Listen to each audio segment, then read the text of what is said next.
earlier, I spoke with Congressman Adam Schiff, chair of the House Intelligence Committee.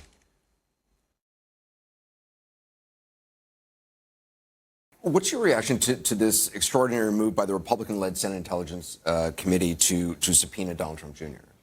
Well, it's impressive that on a bipartisan basis they want to bring Don Jr. back before the committee. And I think it's an indication that they have serious questions about his prior testimony, or that new facts have shed light on the need to ask additional questions.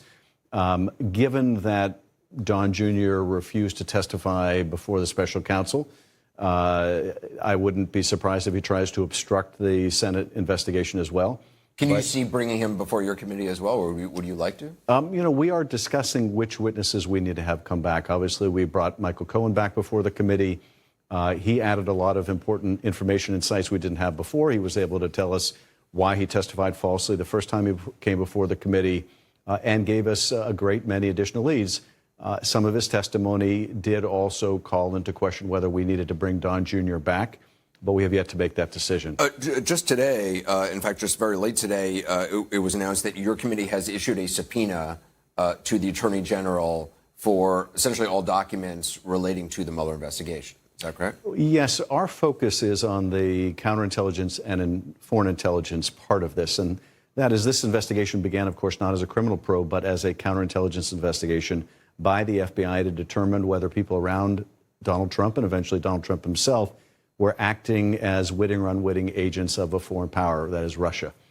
We still do not know whether that counterintelligence investigation is ongoing, whether it stopped at some point. All we do know is that when James Comey got fired, we ceased to get briefings on that counterintelligence investigation. So we want all of that information. By law, the department is required to give it to us, and they have been stonewalling as they have other committees. But what I'm getting at is that all of this is a counterintelligence problem, whether it's a crime or not.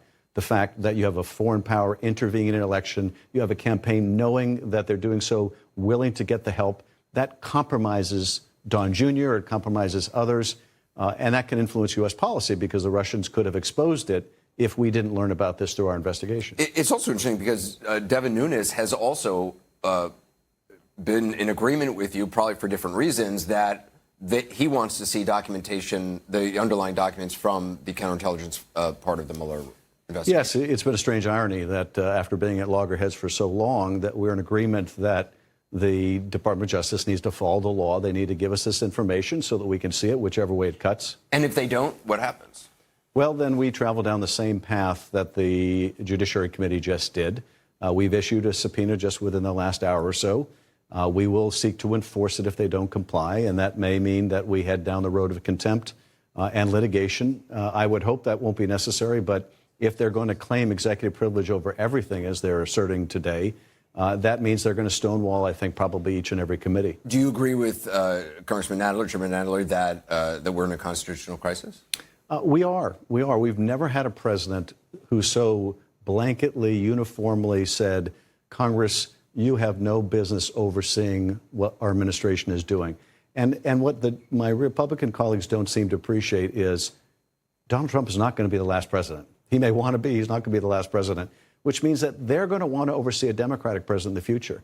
They're going to have concerns about corruption and malfeasance. And if they prop up this president and say, no, he doesn't have to yield to any oversight or scrutiny, they're going to be giving a green light to all kinds of corruption and malfeasance by presidents of either party. But the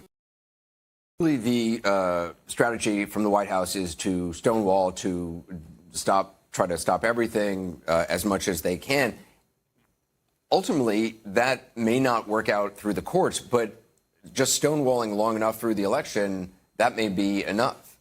I don't think they're going to be able to stonewall through the election. But yes, they're trying to buy time. They're trying to draw this out and simultaneously blame Democrats for how long the investigation is taking. That's the strategy they used with Mueller, and they had some success. They played rope-a-dope with Mueller over the president's own interview until Mueller essentially said it would take too long to get this resolved. We're going to press. We're going to seek expedited briefing schedules. We're going to try to make this happen fast, and we're going to explore other remedies like the use of Congress's inherent contempt power, the use of our power to fence funding if agencies don't comply.